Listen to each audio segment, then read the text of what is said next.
여러분 안녕하세요. 영문 학술 발표 프레젠테이션 훈련 과정 오신 것 환영합니다.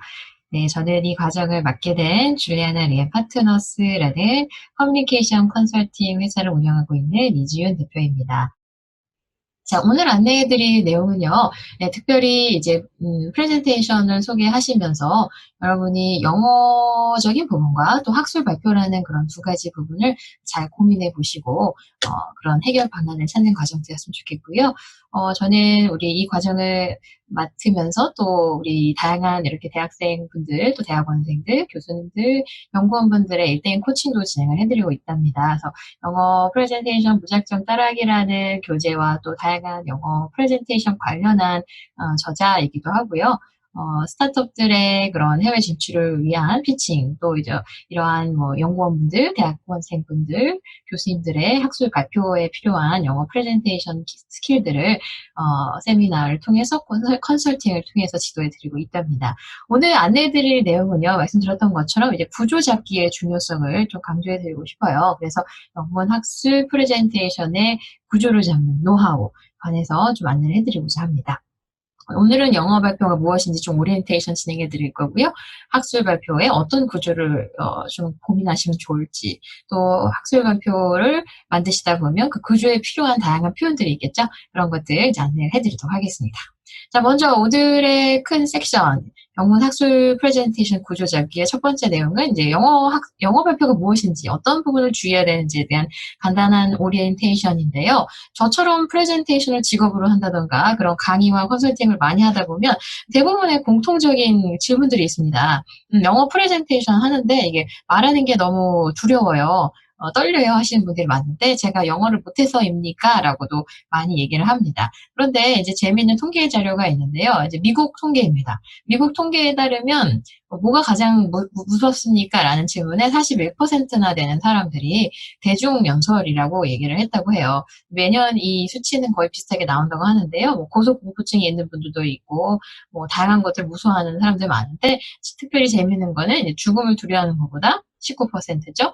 대중연설하는 거를 또 두려워하는 사람이 많다라고 농담이 있을 정도로, 그렇죠. 우리 뭐 장례식에서 그죠? 뭐 그런 추도 연설을 하는 것보다 권한에 들어가는 거를 더 선호한다라는 그런 속된 말이 영어권에 존재하듯이 그렇게 사람들이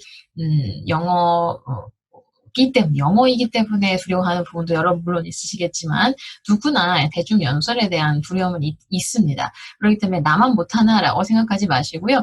누구나 떨리고 누구나 겪어야 되는 고민이기 때문에 그걸 어떻게 극복하고 또 체감하는지 몸으로 많이 연습을 하시면서 그런 두려움에서 벗어나는 것이 얼마나 중요한지 좀 강조해드리고 싶어요.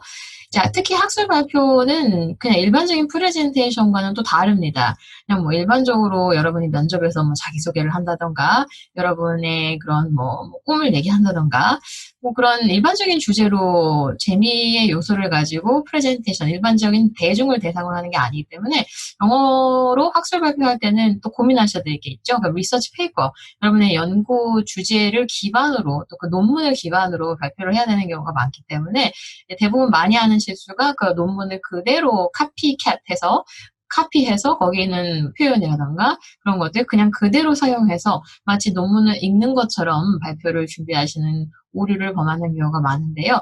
논문과 발표는 다릅니다. 논문은 이제 문어체로서 이제 글을 읽는 사람이 시간을 공을 들여서 어떤 공부를 하면서 찾아가는 과정으로 모르는 부분이 있으면 다시 돌아갈 수도 있고 눈으로 읽고 확인하는 과정이기 때문에 이게 동시자발적으로 일어나는 발표와는 매우 다르겠죠. 따라서 논문에 있는 모든 것들을 그 짧은 발표 시간 안에 다 커버하려고 하지 마시고요. 논문 안에서 특별히 논문에서 다 표현이 되지 못한 부분 혹은 조금 관심을 끌고자 하는 부분을 조금 더 확대하고 강조해서 선택과 집중을 하셔야 됩니다. 그게 학술 발표의 차이예요.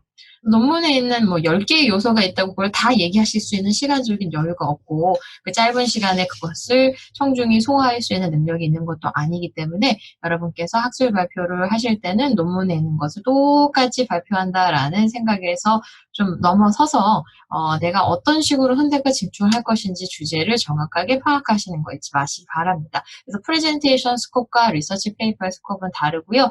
거기에 교차점이 생기겠죠. 교집합이 생기는 부분이 어떤 부분이다? 가장 중요한 부분. 그리고 조금 더 여러분의 연구를 강조하고 확대시키고 조금 더 그 중요성을 확대시킬 수 있는 부분만을 강조해서 학술 프레젠테이션에 넣어주시는 게 좋습니다. 또 인터내셔널한 오디언스를 대상으로 하는 거잖아요. 국제적인 청중을 대상으로 하는 거기 때문에 그런 부분에서도 전반적인 그 청중 대상이 이해하기 쉬울 또 관심 있어 할 요소들을 선택하시는 게 좋습니다. 그래서 항상 이 발표 구조를 만드시기 전에 일단은 발표에서 똑같은 논문을 가지고 발표를 하더라도 예를 들어서 내가 가고자 하는 학회의 성향이 있잖아요. 그리고 그 학회의 성향이 어떤 성향이고 어떤 분들이 많이 오시는지도 굉장히 중요합니다. 학회라도 대학원이나 그럼 학생들 위주로 많이 오는 조금 좀 젊은 그런 학회가 있고요. 굉장히 정통적인 학회가 있잖아요. 후자의 경우라면 거기 참여하시는 교수님들도 여러분보다 나이대가 많고 전문가 그룹들도 많이 있기 때문에 조금 더 어프로치하는 부분에서 변화가 필요하겠죠. 그렇지 않은 국내에서 소규모로 대학생, 대학원생을 대상으로 하는 그런 강의식의 세미나식의 학술 발표도 있잖아요. 그런 경우라면 내가 쓰는 언어나 선택하는 주제에 관해서도 조금씩 약간은 변화가 필요하다라는 겁니다. 영문 학술 프레젠테이션의 구조를 잡을 때는 일단 청중이 누구인지, 청중이 뭘 기대하는지, 그죠? 학생이라면 뭔가 배우는 걸 기대하겠죠. 교수님들이라면 뭔가 새로운 걸 배우는 것도 중요하지만 지금까지 본인들이 알고 있던 전문 분야에서 혹시 뭔가 새로운 다른 어프로치가 있지 않을까, 조금 더 크리티컬한, 조금 더 비판적인 눈으로 그 새로운 연구를 바라보기도 하고요. 그래서 내가 어떤 부분을 좀 포인트할 수 있을까, 뭐가 다를까 이런 부분을 궁금해 하겠죠. 만약에 의학 관련한 그런 논문이라면 이것을 듣는 사람들은 이것이 환자에게 실질적으로 프랙티스 할 때 그런 어떠한 도움을 줄 수 있을지, 그런 실질적인 도움, 사회적 가치 이런 것들을 기대하는 청중도 있을 수가 있습니다. 그래서 청중이 누군지를 먼저 파악하고 그들이 기대하는 기대치에 부합된 주제 내용이고 논문에서 그런 부분을 발췌해서 영어 프레젠테이션 내용으로 선택을 하는지를 좀 확인하실 필요가 있겠고요. 어떤 상황인지도 중요하겠죠. 오케이션이라는 거는 어떤 상황의 학회인지. 제가 말씀드렸던 것처럼 여러분이 해외를 나가서 하는 학회에는 좀 다르겠고요. 그러면 국내에서 그냥 언어만 영어로 하는 학회라면 또 조금 더 이제 좀 다르겠죠, 느낌. 무대 위에서 하는 학회인지, 그냥 조그만 교실에서 강당에서 하는 학회인지, 아니면 여행이 코로나 시대에 여행이 어렵다면은 요즘에는 대부분의 이제 줌으로 많이 하시잖아요. 그런 상황이 다 다르다라는 겁니다. 어떤 특이한 상황에서 어떠한 그런 그죠? 주제를 가지고 하는 학회인지도 알고 접근하시기 굉장히 중요하겠고요. 예를 들어 8분 이내에 하시고 질의응답 2분 내면 하시는 그런 짧은 세션을 만드신 그런 상황이신지, 5분 정도의 짧은 포스터 프레젠테이션인지, 한 20분 정도로 본인의 세션을 맡아서 세션 프레젠테이션 하는지에 따라서도 선택과 집중, 주제를 어떤 걸 골라야 될지, 어떤 구조로 해야 될지가 결정이 되겠죠. 따라서 발표의 듀레이션, 그 기간이 어느 정도인지, 5분 발표인지, 10분 발표인지, 20분 발표인지 굉장히 중요합니다. 미리 아시고 준비하시고요.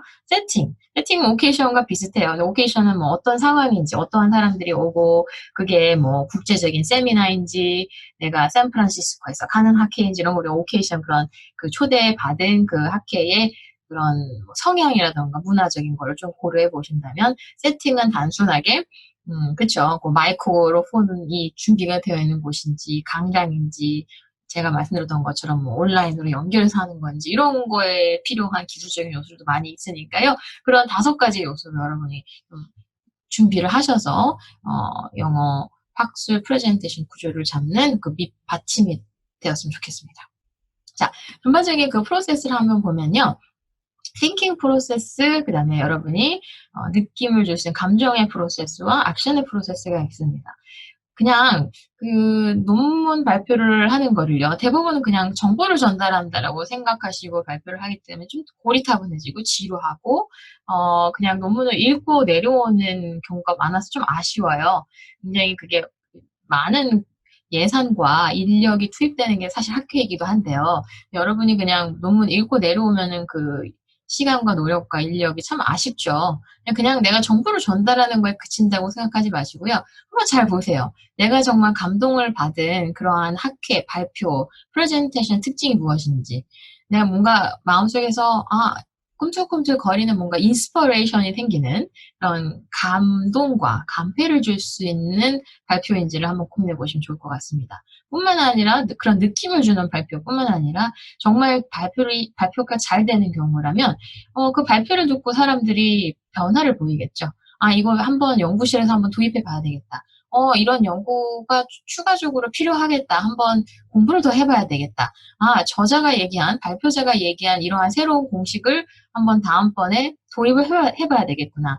아, 추가 연구를 이 사람과 한번 해봐야겠다. 연락을 해야 되겠구나. 이런 건 다 뭐죠? 액션입니다. 여러분의 학술 발표를 듣고 사람들이 뭔가 행동으로 그것을 실천하려고 하는 노력까지 보여준다면 정말 100점 만점에 100점, 그 모든 오브젝티브를, 그 목표를 다 완수한 그 프레젠테이션 학술 발표라고 볼 수가 있는데요. 아쉽게도 제가 참여한, 또 제가 코칭해 드리기 전에 여러분의 모습은 대부분 그냥 정보를 일률적으로 전달하는 거에 그치는 학술 구조가 많다, 학술 발표가 많다라는 아쉬움이 있습니다.